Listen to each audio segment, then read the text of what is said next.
Bismillahirrahmanirrahim. Assalamualaikum warahmatullahi wabarakatuh. Perkenalkan, nama saya Nur Aziza, saya dari kelas 4B, Prodi Pendidikan Bahasa Arab, mata kuliah Statistika. Kali ini saya akan menguji data dengan uji Kruskal-Walsh, itu dengan memberikan dua contoh.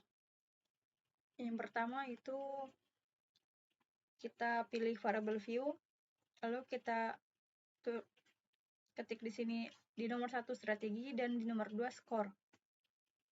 Lalu di bagian measure-nya kita ubah menjadi nominal dan scale. Lalu setelah itu kita kembali ke data view dan memasukkan datanya. Di sini kan kita membandingkan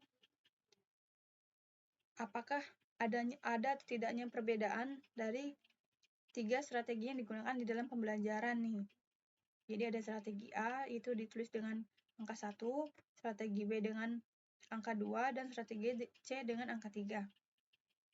Lalu kita masukkan nominalnya atau skornya. Setelah itu kita klik menu analis, lalu kita pilih non-parametric test, lalu kita pilih legacy dialogs, lalu kita pilih ke independent samples. Lalu skor kita masukkan ke test variable list, dan strategi kita masukkan ke grouping variable. Lalu kita pilih define range, lalu di sini ada tulisan minimum dan maksimum. Di minimum kita isi angka 1, dan maksimum kita isi angka 3, karena kita di sini terdapat 3 strategi yang ingin dicari datanya. Lalu kita centang Kruskal-Walsh dan median, lalu kita klik OK. Nah, akan muncul data seperti ini.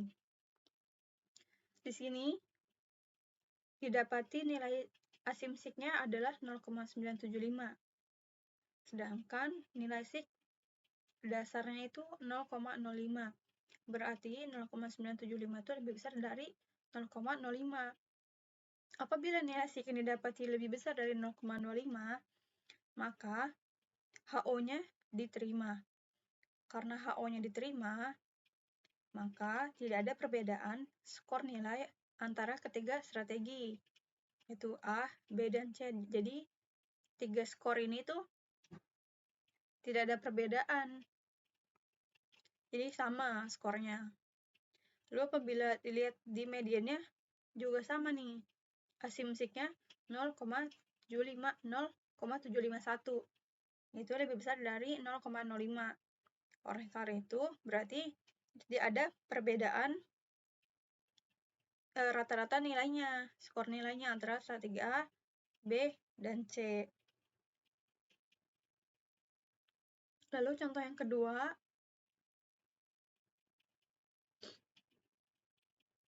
itu ini. Sama di sini kita mencari ada 3 strategi yang digunakan. Di sini dicari ujinya dilakukan untuk mengetahui ada atau tidaknya perbedaan prestasi belajar siswa yang diajar dengan metode A, metode B, dan metode C. Jadi kita pengen tahu nih, ada nggak perbedaan dari hasil belajar siswa dengan menggunakan 3 metode. Lalu kita masukkan nih nilai-nilainya, hasil nilai dari 3 strategi tersebut. Lalu kita pilih dengan variable view dan ubah nama menjadi strategi dan skor. Di sini juga sama, ubah menjadi nominal dan scale. Lalu ke data view. Lalu kita pilih menu analis, klik non-parametric test, lalu klik legacy dialog, lalu pilih ke independent samples. Sama, di skor kita masukkan ke bagian test variable list, dan strateginya kita masukkan ke bagian grouping variable. Lalu di bagian define range, dimasukkan maksimumnya 3 dan minimum 1. Karena terdapat 3 strategi yang ingin dicari. Lalu kita pilih Kruskal-Walsh dan median, atau nilai tengah. Lalu klik OK.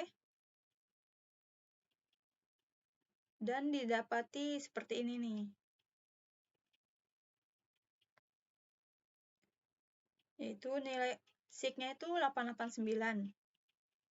Berarti dia lebih besar dari 0,05. Karena lebih besar nilai HO-nya, maka HO-nya diterima. Karena sik lebih besar daripada sik dasar, maka HO-nya diterima. Karena HO-nya diterima, berarti tidak ada perbedaan skor nilai. Berarti itu tidak ada perbedaan prestasi belajar siswa yang diajar menggunakan strategi A, B, dan C. Kesimpulannya tuh strategi A, B, dan C itu nggak ada perbedaan nih dalam hasil belajar siswa, sama aja.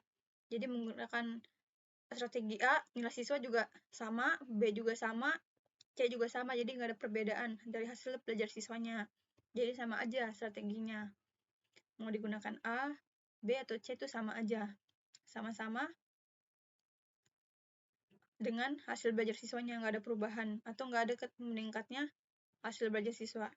Lalu apabila dilihat dari nilai tengahnya atau mediannya, di sini nilai SIK-nya 0,965. Nah, karena nilai SIK-nya lebih besar dari SIK dasar atau 0,05, maka nilai HO-nya diterima.